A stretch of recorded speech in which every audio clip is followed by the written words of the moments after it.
하나님 말씀 함께 나누겠습니다. 열왕기하 6장 1절부터 7절까지 말씀을 교독합니다. 열왕기하 6장 1절부터 7절까지 말씀입니다. 말씀을 교독합니다. 선지자의 제자들이 엘리사에게 이르되 보소서 우리가 당신과 함께 거주하는 이곳이 우리에게는 좁으니 우리가 요단으로 가서 거기서 각각 한 제목을 가져다가 그곳에 우리가 거주할 처소를 세우사이다 하니 엘리사가 이르되 가라 하는지라.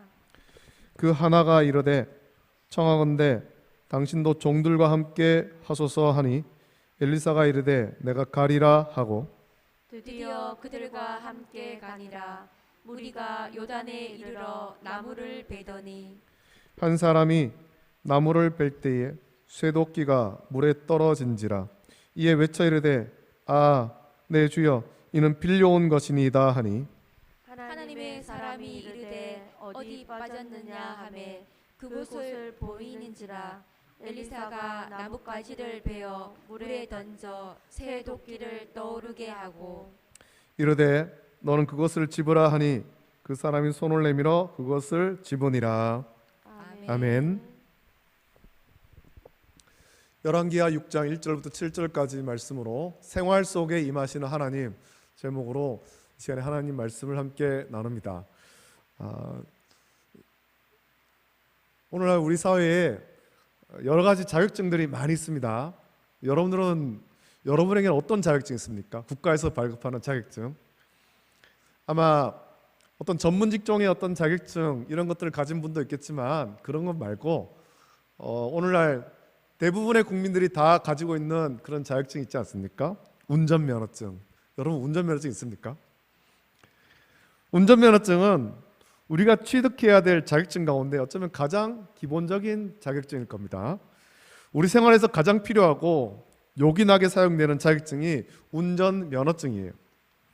물론 운전면허증이 없어도 우리가 버스를 타거나 택시 혹은 지하철을 타면 되지만 이제는 가정마다 승용차를 가지는 시대가 되었기 때문에 운전면허증은 우리 생활에 가장 필요한 또 가장 요긴한 그런 자격증이 되었습니다. 운전면허증은 나이가 되었다고 무조건 발급해 주지는 않습니다. 보통 보면 이제 고등학교 3학년 학생들이 대학 입학 수학 능력 시험을 치고 난 뒤에 대부분 운전면허 학원에 등록을 하고 그 기간 동안에 짧은 기간 동안에 운전면허를 취득합니다. 운전면허증을 취득하려면 시험을 쳐야 되죠. 이 시험은 두 가지로 이루어지는데 필기시험 그리고 실기시험 크게 두 가지로 나뉩니다. 필기시험은 운전과 관련한 이론과 도로교통법을 공부한 후에 그 내용을 얼마나 아는가 문제를 풀어서 시험 칩니다. 여기서 기본으로 요구되는 점수를 얻어야 되죠. 보통 이제 교회 승합차 정도 되는 12인승 정도 되는 승합차를 운전하려면 1톤 트럭을 운전하려면 일종 보통 면허를 따야 되고 그냥 승용차만 운전하려면 일종 소형을 따도 되죠. 일종 보통은 그 학과 시험에서 70점, 일종 소형은 60점 이상을 얻어야 합격합니다. 필기 시험에 합격하고 나면 이제 실기 시험을 쳐야 되죠. 예전에는 시험장 안에서 코스와 주행 시험을 쳤는데 지금은 이제 실제 도로 주행 시험도 쳐야 됩니다. 이 시험은 시험관을 태우고 실제로 차를 운전해서 배운 대로 능숙하게 운전할 수 있는지 실제 도로의 상황에서 배운 내용을 잘 적용하는지를 확인하는 시험입니다. 이 시험에 합격해야 최종 합격이 되고 운전면허증을 받을 수 있습니다. 이론만 안다고 운전을 잘하진 않습니다.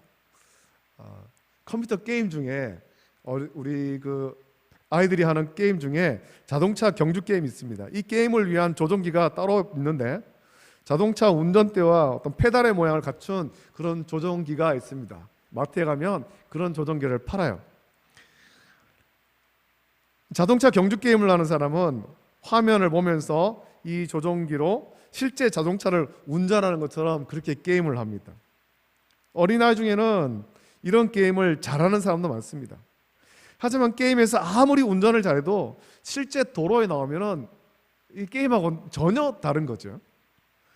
게임에서는 사고가 나도 아무 충격도 없지만 실제 도로에서는 사고가 나면 자동차가 부서지고 사람이 다치기도 하고 심하면 생명을 잃기도 합니다. 그래서 운전면허증을 얻기 위해서는 공부한 이론을 실제로 적용하는지 실제 도로 주행 시험이 반드시 필요한 겁니다.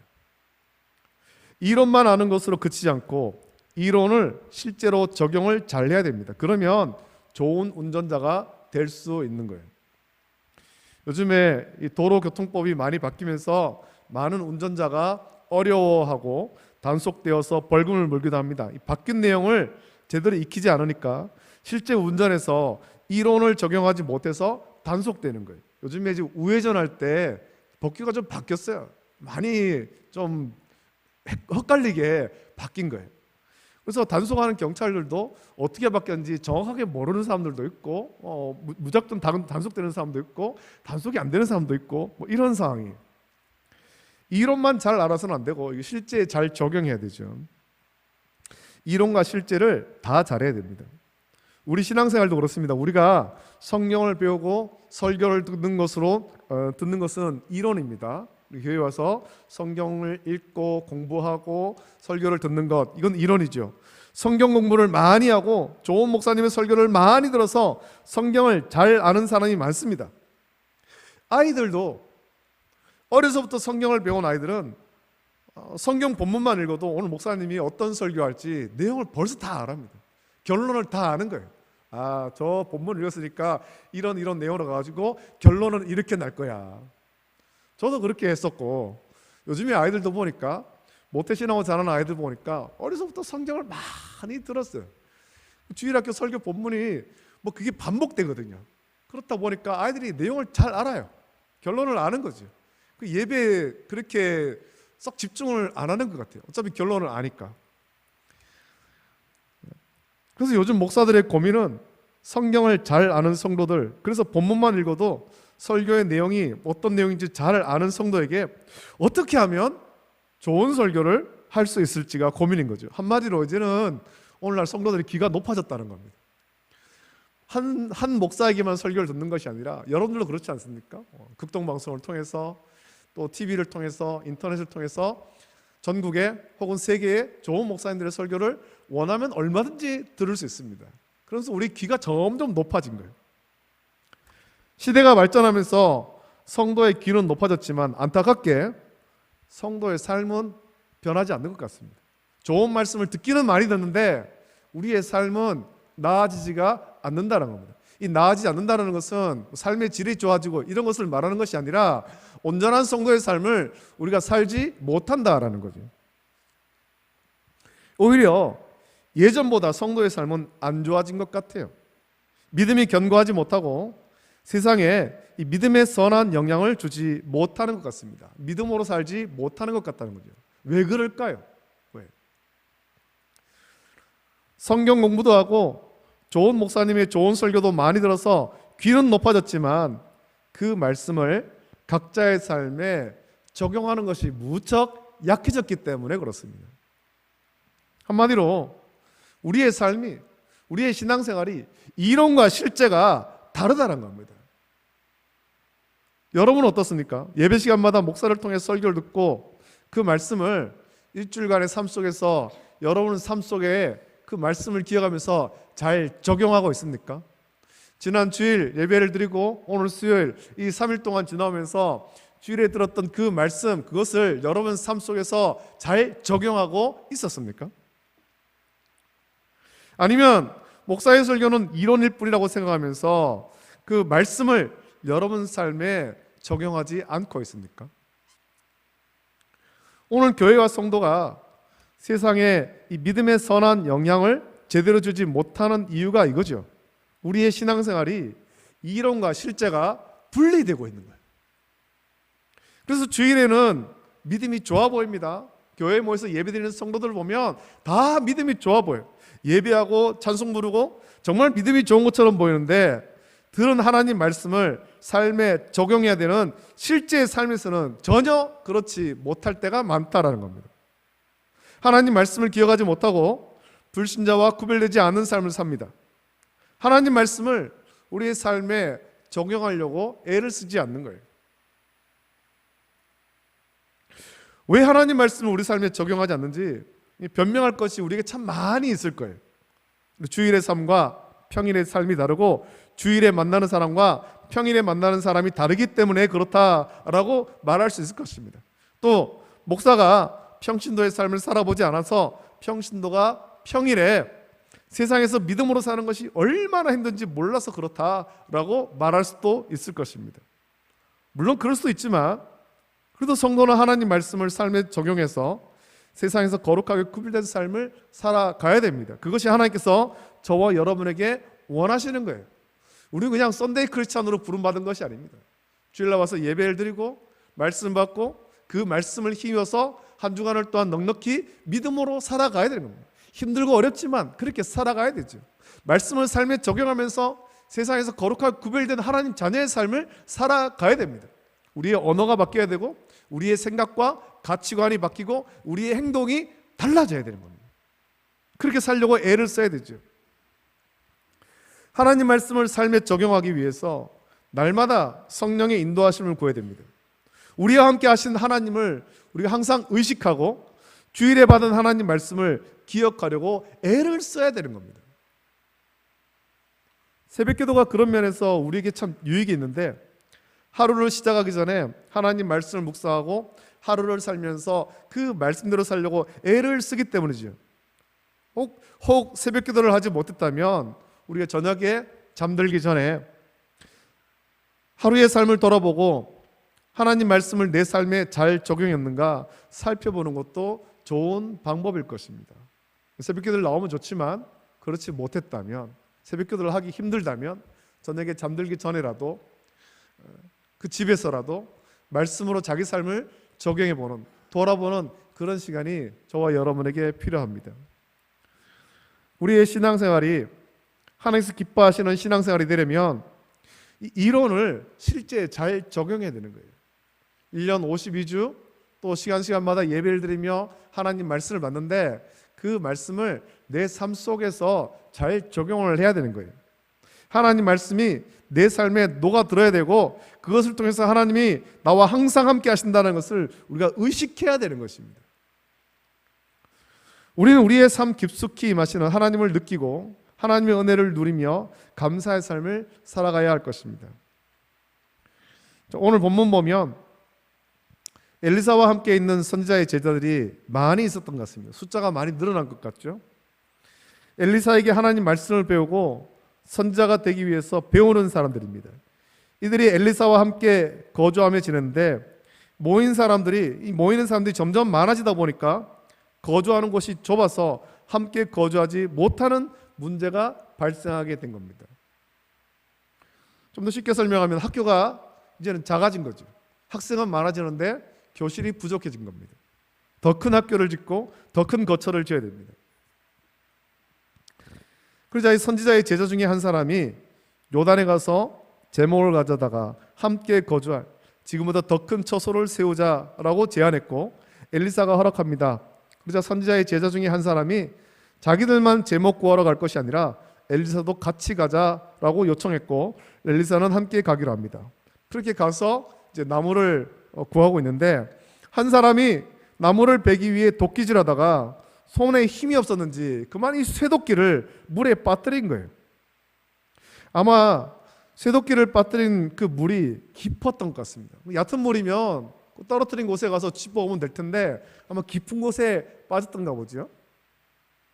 그래서 이 사람이 그 도끼를 가지러 갈 수 없는 그런 상황이 된 거죠. 도끼를 빠뜨린 사람은 쇠도끼를 물에 빠뜨림으로 인해서 당황했고 안절부절 못하고 있었습니다. 왜냐하면 그 쇠도끼는 자기 것이 아니라 오늘 나무 베는 일을 함께 하기 위해서 다른 사람에게서 빌려왔다라고 말한 겁니다. 내 것이 아니고 누군가에게서 빌려왔어요. 다시 돌려줘야 되는 거죠. 물에 빠뜨린 거예요. 깊은 물에 빠뜨렸고 이거를 건져내지 못하면 이거를 변상해야 되는데 아마 이 사람은 그렇게 넉넉하지 않았던 것 같아요. 삶이 풍족했다면 쇠도끼를 빌리지도 않았을 텐데 풍족하지 못하니까 자기도 열심히 한번 해보겠다 하고는 이웃에게 쇠도끼를 빌렸다가 그만 물에 빠뜨린 거예요. 이걸 변상해야 되는데 삶이 넉넉하지 않으니까 당황한 거죠.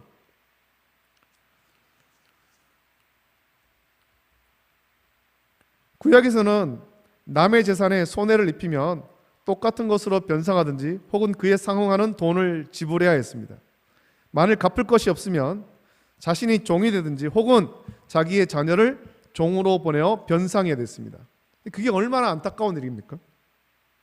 지금 이 선지자의 제자가 처한 환경이 그런 것이죠. 다른 사람에게서 쇠도끼를 빌렸습니다. 근데 그것을 물에 빠뜨린 거예요. 잃어버린 거죠. 이걸 변상을 해야 되는데 변상할 돈이 없습니다. 그러면 이걸 변상하기 위해서 어떻게 해야 되는가? 자기나 자기의 자녀가 종이 되어야 되는 겁니다. 이 안타까운 상황을 하나님의 사람 엘리사에게 알렸고 엘리사는 나뭇가지를 베어 물에 던져 쇠도끼가 떠오르게 하여서 건져내게 했습니다. 여러분 생각해 보십시오. 이 쇠도끼입니다. 무거운 쇠도끼가 어떻게 물에 떠오를 수 있겠습니까? 하나님께서는 엘리사를 통해 기적을 일으키심으로 선지자의 제자에게 오늘도 은혜를 베풀어 주셨습니다. 은혜를 베풀어 주심으로 근심 걱정에서 벗어나게 하시고 그와 그의 가정이 환난 겪는 것을 막아 주신 거예요. 이것이 우리 하나님의 은혜입니다.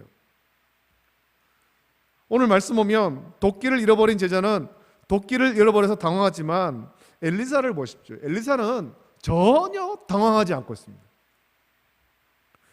도끼를 잃어버린 제자와 엘리사가 왜 이런 다른 차이를 보일까요? 도끼를 잃어버린 제자도 선지자의 제자입니다. 그가 엘리사에게 하나님 말씀을 배우고 있었다는 것이죠.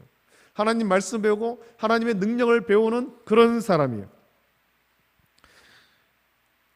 이론은 잘 배웠지만 이 제자에게 부족한 것은 이론으로 아는 하나님을 자기 삶에서 온전히 믿지 못하는 것이었습니다. 이론을 실제에 적용하지 못했습니다. 그래서 도끼를 잃어버려서 당한 거예요.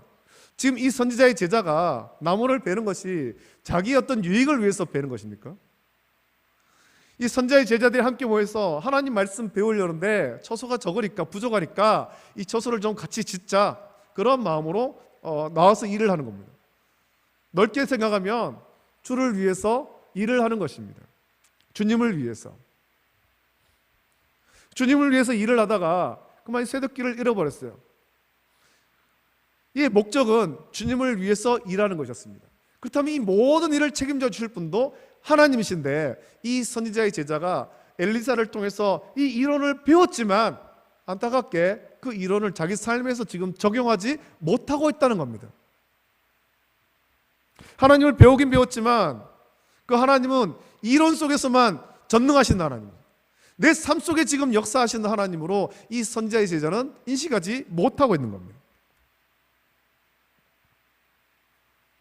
그래서 당한 거죠.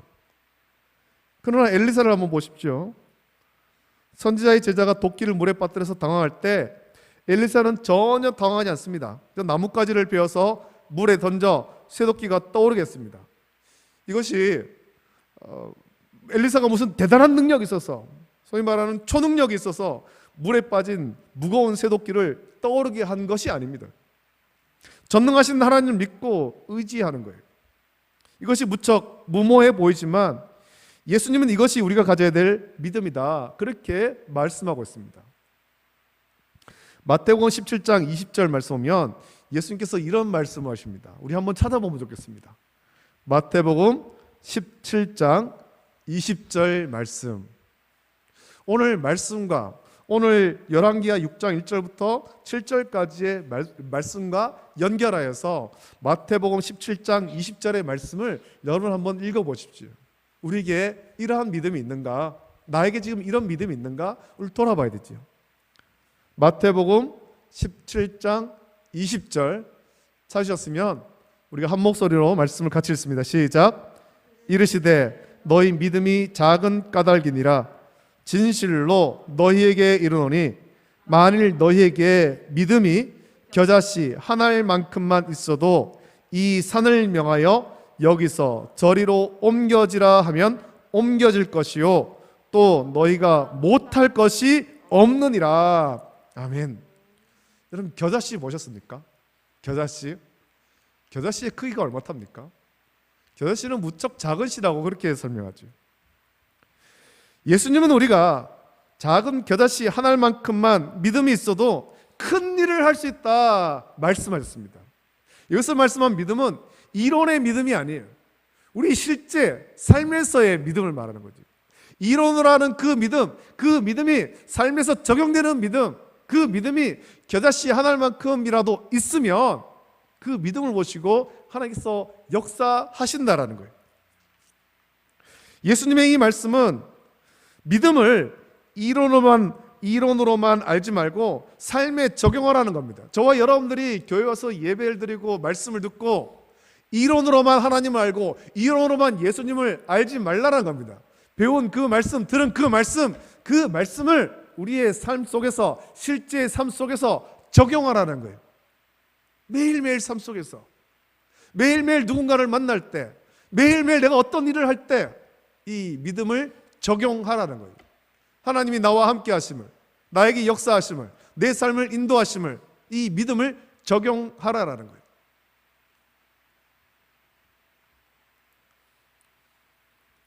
믿음을 적용할 때 어떤 일이 벌어지는가? 성경을 또 한 군데 찾아보겠습니다. 요한복음 16장 24절 말씀입니다. 겨자씨 한 알만큼 작은 믿음이지만 그 믿음을 적용해서 이렇게 행동하면 어떤 일이 벌어지는가? 요한복음 16장 24절 말씀입니다.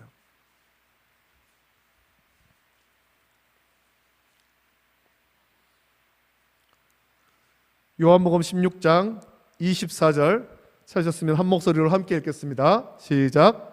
지금까지는 너희가 내 이름으로 아무것도 구하지 아니하였으나 구하라 그리하면 받으리니 너희 기쁨이 충만하리라. 아멘. 이 말씀이 무슨 말입니까? 지금까지는 너희가 내 이름으로 아무것도 구하지 않았다. 이론은 아는데 실제 삶에 적용해서 구하지 않았다라는 겁니다. 아니, 전능하신 하나님, 천지를 창조하신 하나님, 지식으로 다 알지만 삶에 적용하지 않은 거예요. 지금까지 그랬다는 거죠. 그래서 아무것도 응답받지 못한 겁니다. 그런데 이제는 해보라는 겁니다. 이제는 해봐라. 이제는 믿음으로 그 믿음을 삶에 적용해서 구하라. 그리하면 받으리니 너희 기쁨이 충만하리라. 지금까지는 그렇게 안 했지만 이제 한번 해봐라. 저와 여러분들이 예수님의 이 말씀대로 믿음으로 구해서 응답받는 저와 여러분 되시기를 예수님의 이름으로 축복합니다. 실제 삶에 적용해야 되는 거예요. 적용. 예배를 드릴 때만 믿음이 좋을 것이 아니라 예배를 마친 이후에 우리의 삶으로 돌아갔을 때, 세상으로 돌아갔을 때 그 들은 바 그 말씀, 그것을 우리의 삶 속에 적용해야 되는 거죠. 아주 작은 부분일지라도. 믿음을 이론으로만 알지 말고 실제 여러분의 삶에 적용하십시오. 아주 작은 부분에서부터 적용하십시오. 믿음으로 구하고 순종해 보십시오. 겨자씨처럼 작은 믿음이지만 하나님 말씀을 삶에 적용하고 하나님 능력을 체험함으로 우리의 믿음은 겨자씨처럼 작은 믿음에서 산같이 큰 믿음으로 성장할 것입니다. 우리 하나님은 항상 우리와 함께 하시는 거예요. 우리 곁에 계시고 우리 안에 내주하시면서 우리가 믿음으로 행동하기를 원하시는 것입니다. 이론으로만 아는 신앙생활이 아니라 그 이론을 내 삶 속에 적용하는 믿음의 삶, 믿음의 결단, 믿음의 발걸음을 내디디라는 겁니다.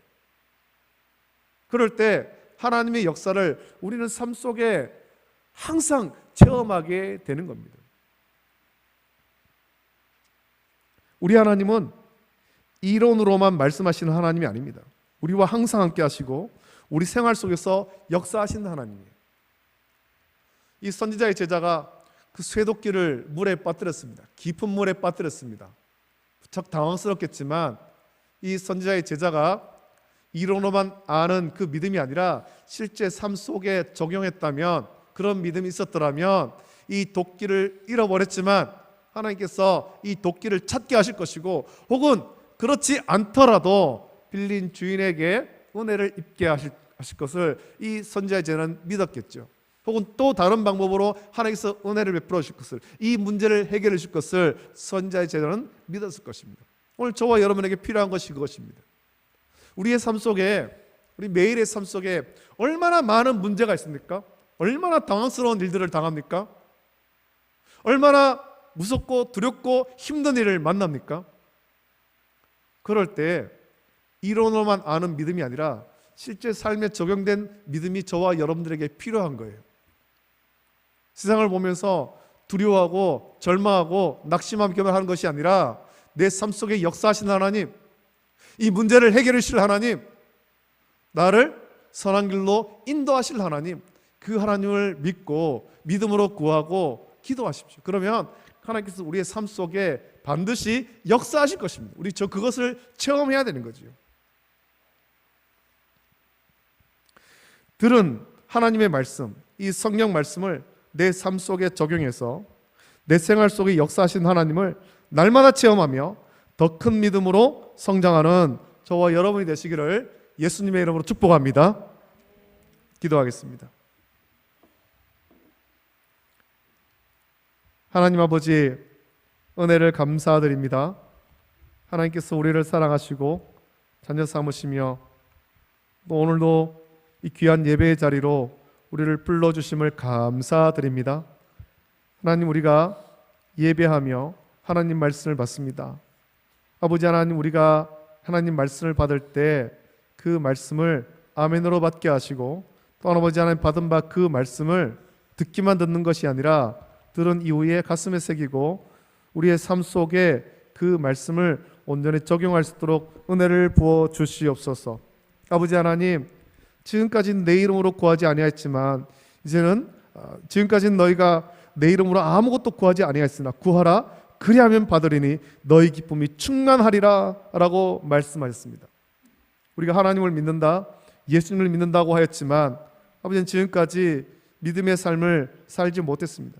이론으로만 알고 실제 삶 속에 적용하지 못해서 우리가 하나님의 놀라운 은혜를 체험하지 못하고 세상 속에서 믿음의 선한 영향력도 나타내지 못했습니다. 이제는 달라지기를 원합니다. 이론으로만 아는 것이 아니라 들은 바 그 말씀을 우리의 삶 속에 적용하여서 주의 이름으로 구하고 또 그래서 응답받고 은혜를 날마다 체험하는 삶 속에 역사하신 하나님을 날마다 만나고 감사하는 삶을 살아갈 수 있도록 복 내려 주시옵소서. 거룩하신 예수님의 이름으로 기도드립니다. 아멘.